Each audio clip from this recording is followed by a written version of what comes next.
आओ तुम्हें एक बात बताऊं।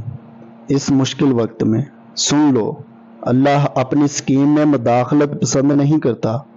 वो अपने टारगेट तक बड़े लतीफ़ और गैर महसूस तरीके से पहुंचता है। यूसुफ को बादशाही का ख्वाब दिखाया, बाप को भी पता चल गया। एक मौजूदा नबी है तो दूसरा मुस्तकबिल का नबी है, मगर दोनों को हवा नहीं लगने दी कि ये कैसे होगा। ख्वाब खुशी का था, मगर चक्का गम का चला दिया।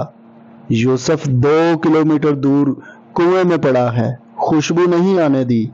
अगर खुशबू आ गई तो बाप ही रह नहीं सकेगा, जाकर निकलवा लेगा, जबकि बादशाही के लिए सफर उसी कुएं से लिखा गया था। समझा दूंगा तो अभी अखलाकी तौर पे बहुत बुरा लगता है कि एक बाप अपने बेटे को बादशाह बनाने के लिए उसे कुएं में डालकर दरख्त के पीछे से झांक झांक कर देख रहा है कि काफले वालों ने उठाया है या नहीं। लिहाजा सारा इंतजाम अपने हाथ में रखा।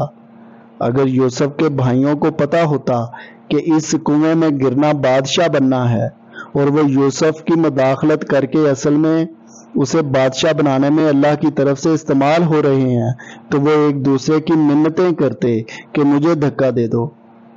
यूसुफ अजीज के घर गए तो नेमतों भरे माहौल से उठाकर जेल में डाल दिया। जेल के साथियों की ताबीर बताई तो बच जाने वाले से कहा कि मेरे केस का जिक्र करना बादशाह के दरबार में, मगर मुनासिब वक्त तक यूसुफ को जेल में रखने की स्कीम के तहत शैतान ने उसे भुला दिया। यूं शैतान भी अल्लाह की स्कीम को ना समझ सका और बतौर टूल इस्तेमाल हो गया। अगर इस वक्त यूसुफ अलैहिस्सलाम का जिक्र हो जाता तो यूसुफ सवाली होते, और रब को यह पसंद नहीं था। उसकी स्कीम में बादशाह को सवाली बनकर आना था और फिर बादशाह को ख्वाब दिखाकर सवाली बनाया, और यूसुफ अलैहिस्सलाम की ताबीर ने उनकी अक्ल और दानिश का सिक्का जमा दिया। बादशाह ने बुलाया तो फरमाया, मैं NRO के तहत बाहर नहीं आऊंगा जब तक औरतों वाले केस में मेरी बेगुनाही साबित ना हो जाए। औरतें बुलवाई गईं, सब ने यूसुफ की पाक दामनी की गवाही दी, और मुदय्या औरत ने भी झूठ का इतराफ करके कह दिया कि ये तो सच्चा है। वही कहत का ख्वाब जो बादशाह को यूसुफ के पास लाया था, वही कहत हाँक कर यूसुफ के भाइयों को भी उनके दरबार में ले आया और दिखा दिया कि ये वो बेबस मासूम बच्चा है जिसे तुम्हारे हसद ने बादशाह बना दिया। फरमाया, पहले भी तुम मेरा कुर्ता लेकर गए थे जिसने मेरे बाप की बिनाई खा ली, क्योंकि वो इस कुर्ते को सूंघ सूंघ कर गिरिया करते थे। फरमाया, अब ये कुर्ता ले जाओ, ये वो खोई हुई बिनाई वापस ले आएगा।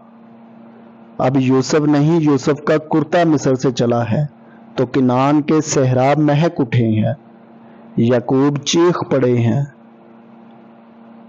तुम मुझे सठियाया हुआ ना कहो तो एक बात कहूंगा, मुझे यूसुफ की खुशबू आ रही है। सुभान अल्लाह। जब रब नहीं चाहता था तो 2 किलोमीटर दूर के कुएं से खबर नहीं आने दी।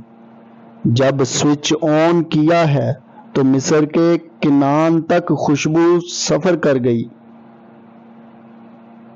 अल्लाह जो चाहता है वो करके ही रहता है, मगर लोगों की अक्सरियत ये बात नहीं जानती।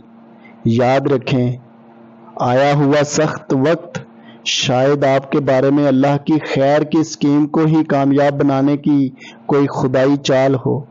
अल्लाह पाक से हमेशा खैर मांगें और अच्छे की उम्मीद रखें।